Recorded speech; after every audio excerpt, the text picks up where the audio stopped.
দিয়ে অর্গানাইজ ভাবে একটা সরকারি রেজিস্ট্রেশনের ব্যবস্থা করা দরকার। আপনি যোগাযোগ করবেন মহিলা অধিদপ্তর থেকে রেজিস্ট্রেশনের জন্য যা কিছু করা আমরা করব।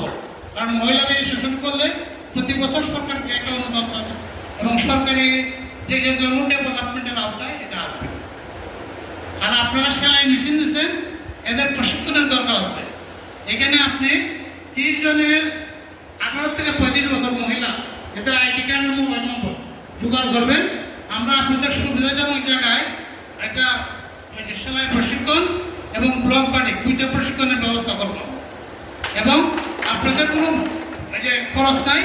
উপরন্তু যারা প্রশিক্ষণ নেবে তারা দৈনিক ভাতা পাবে 600 টাকা করে 6 দিনে 500 করে 2টা প্রশিক্ষণ দিতে পারে ভাতা পাবে।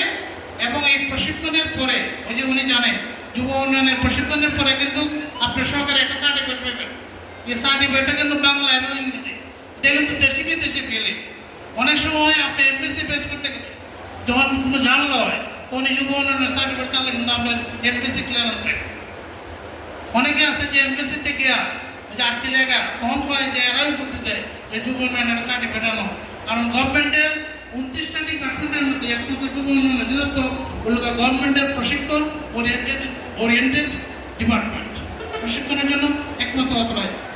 কাজেই আপনারা এই কার্যক্রম আপনার সাথে যদি আমরা যুব উন্নয়ন পরিষদ আমাদের বর্তমানে ইউনুসার নায়ের মতো একজন ইউনুসার আসবে, এই নারী উন্নয়নের এই সমস্ত কাজ করবে।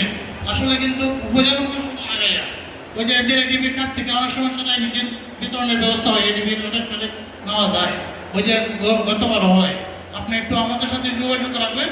নতুন ইউনুসার আসলে আমরা আপনাকে নিয়ে আপনার যেহেতু একটা সংগঠন আছে আপনার সাথে প্রবাসীরা আছে, আপনার সাথে রাজনৈতিক নেতৃবৃন্দ আছে। কাজে আপনি কিন্তু একা না, আর আজকে নতুন ঘুরে আমরা আপনার সাথে যুক্ত হইলাম।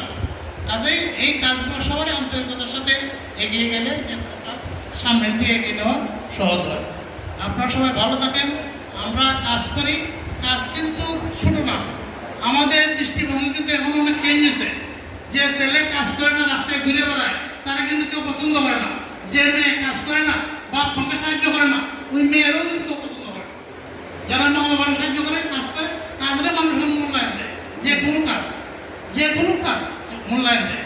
রাস্তায় একটা ছেলে যার মনে গেছে আমরা তারও সম্মান করি, কারণ সে একটা যে তার একটা নোবেল প্রফেশন, এটার থেকে সে সৎভাবে আয় করে এবং তার পরিবার কেউ করে।